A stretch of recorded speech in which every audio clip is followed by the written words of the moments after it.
আসসালামু আলাইকুম রহমতুল্লাহ।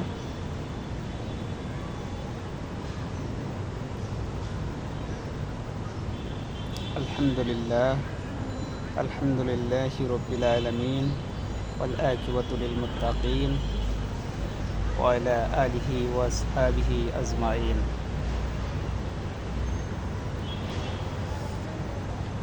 আজকের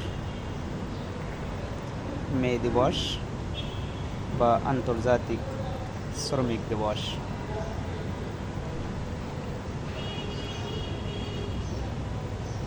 আজকের দিনটি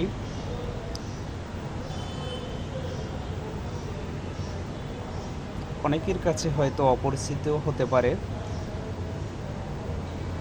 তবে অধিকাংশ মানুষের কাছে দিনটি খুবই পরিচিত।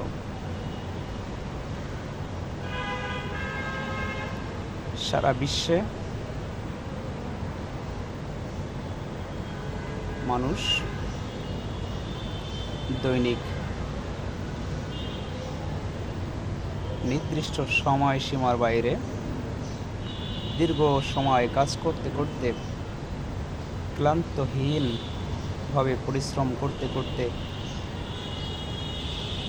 অসুস্থ হয়ে যেতেন। কেউ তাদের যথাযথ সম্মান দিতেন না, যার পরিপ্রেক্ষিতে 1886 সালে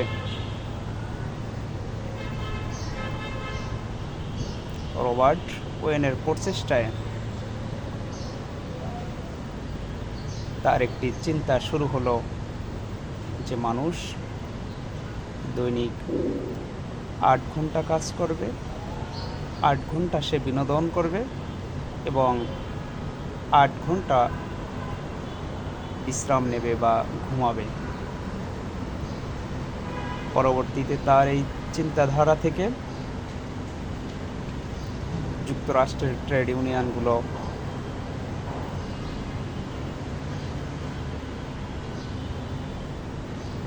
এই মতামতে সম্মতি হন এবং তারা আন্দোলন চালিয়ে যান। একই বছরের ওই দিনে বিভিন্ন জায়গায় আন্দোলন সংগ্রাম ছড়িয়ে পড়ে এবং শিকাগোর সেই আন্দোলনে অনেকে আহত এবং নিহত হন।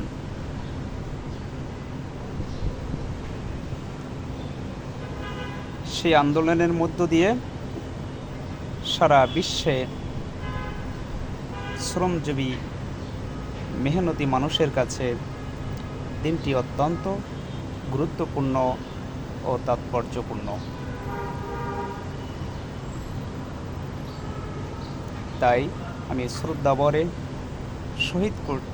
স্মরণ করছি সেই সকল শহীদদের, যারা শ্রমজীবী মেহনতি মানুষের কল্যাণের লক্ষ্যে নিজের জীবনকে উৎসর্গ করেছেন।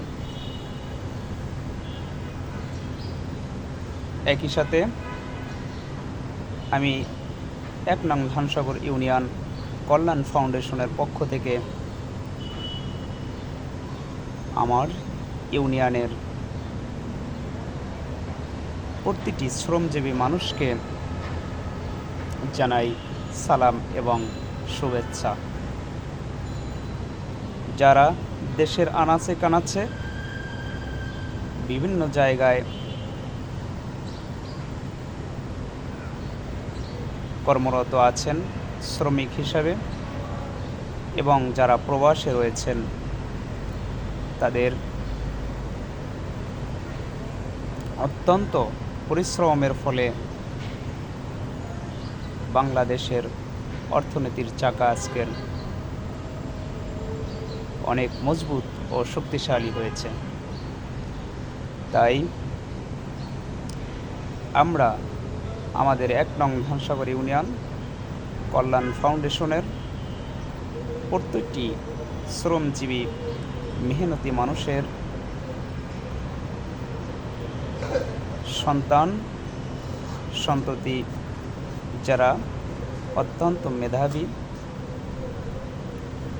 অভাবী, আমরা তাদের পাশে থাকার জন্য অঙ্গীকারবদ্ধ হচ্ছি। আপনারা জানেন ইতিমধ্যেই ১ নং ধানসাগর ইউনিয়ন উন্নয়ন কল্যাণ ফাউন্ডেশন প্রতিষ্ঠিত হয়েছে। তার অনেকগুলো লক্ষ্য ও উদ্দেশ্য রয়েছে। তার মধ্যে অন্যতম হলো অসহায়, অসচ্ছল, অভাবী মানুষদের পাশে দাঁড়ানো। আমরা ইনশাআল্লাহ যে সকল অভাবী মানুষ, বাচ্চারা মেধাবী থাকা সত্ত্বেও লেখাপড়ার সুযোগ পাচ্ছেন না, সেই সকল মানুষের পাশে দাঁড়াবো। একই সাথে আমরা যে সকল বৃদ্ধ বয়স্ক মানুষ তার পরিবার থেকে সেবা ও যথাযথ সম্মান পাচ্ছে না, যারা অবহেলিত, ইনশাআল্লাহ আল্লাহ তাআলা আমাদের যদি সুযোগ করে দেয়, আমরা তাদের জন্য পরবর্তীতে একটি বৃদ্ধাশ্রম তৈরি করব। একই সাথে যারা বিধবা মহিলা, যারা তার পরিবার থেকে এবং হাজব্যান্ডের কাছ থেকে নিগৃহীত, আমরা তাদের পাশে দাঁড়াবো। এছাড়াও যে সকল অসচ্ছল পরিবারের মেয়েদের বিবাহ দিতে অক্ষমতা রয়েছে, আমরা তাদের সহায়তা করব। তাই আজকের এই দিনে আমরা শ্রমজীবী মানুষকে, যারাই আমার ইউনিয়নের অন্তর্ভুক্ত আছেন, তাদের সবাইকে মেসেজ দিতে চাই, ইনশাআল্লাহ আপনারা আমাদের উৎসাহিত করে আমাদের পাশে থেকে আপনাদের খেদমতের সুব্যবস্থা করবেন, এই আশা ব্যক্ত করি। আপনারা আমাদেরকে আমাদের ধানসাগর উন্নয়ন কল্যাণ ফাউন্ডেশনকে নিরুৎসাহিত করবেন না,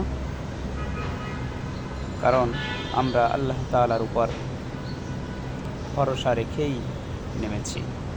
হয়তো অনেকে অনেক মন্তব্য করবেন যে আমরা কি সেবা করব, কিভাবে করব, এটা অনেকাংশে অনেকের কাছে সন্দেহহীন হতে পারে। তাই আমি বলবো, আপনারা জানেন ইউসুফ আলাইহিস সালাম যখন বাঁচার জন্য দৌড় দিয়েছিলেন, তিনি জানতেন না তার সামনে থেকে দরজা খুলে যাবে। হযরত মূসা আলাইহিস সালাম কে যখন ফিরআউনরা পাকড়াও করল, তিনিও জানতেন না যে সাগর চিরে তার জন্য প্রশস্ত রাস্তা হয়ে যাবে।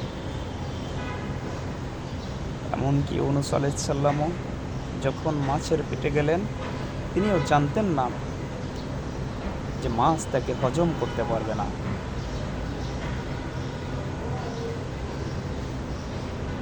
ইব্রাহিম আলাইহিস সালামকে যখন আগুনের ভিতরে ফেলা হলো, তিনিও জানতেন না যে আগুন তার জন্য প্রশান্তিময় হয়ে যাবে। আইয়ুব আলাইহিস সালাম জানতেন না তার পোকা খাওয়া শরীর আবার কখনো ভালো হবে। শুধুমাত্র তারা আল্লাহ তাআলার উপর ইয়াকিন রেখেছিলেন, বিশ্বাস রেখেছিলেন, আল্লাহ তাআলা তাদের সাহায্য করেছিলেন। তাই সেই মাবুদের প্রতি আমরাও বিশ্বাস এবং আস্থা রাখি, তিনি আমাদের কাজকে সহজ করে দেবেন। আমাদের সকলের প্রচেষ্টায় আমাদের এই উন্নয়ন ফাউন্ডেশন একদিন সফল হবে, মানুষের কাছে জনপ্রিয়তা অর্জন করবে, মানুষের কাছে আস্থার ঠিকানা হবে। আমরা সেই আস্থা রেখেই ইনশাআল্লাহ আমাদের কাজ চালিয়ে যাব। তাই আমি সর্বশেষ আবারও ১ নং ধানসাগর ইউনিয়নের সকল শ্রমজীবী মানুষকে শুভেচ্ছা ও অভিনন্দন জানাই এবং যারা প্রবাসে রয়েছেন তাদেরকেও শুভেচ্ছা জানাই। আপনারা আমাদের কাজকে আঞ্জাম দেওয়ার জন্য আমাদের সহযোগিতা করবেন, এই আশা ব্যক্ত করেই আজকের সবাইকে শুভেচ্ছা ও মোবারকবাদ জানিয়ে বিদায় নিচ্ছি। আসসালামু আলাইকুম ওয়া রাহমাতুল্লাহি ওয়া বারাকাতুহু।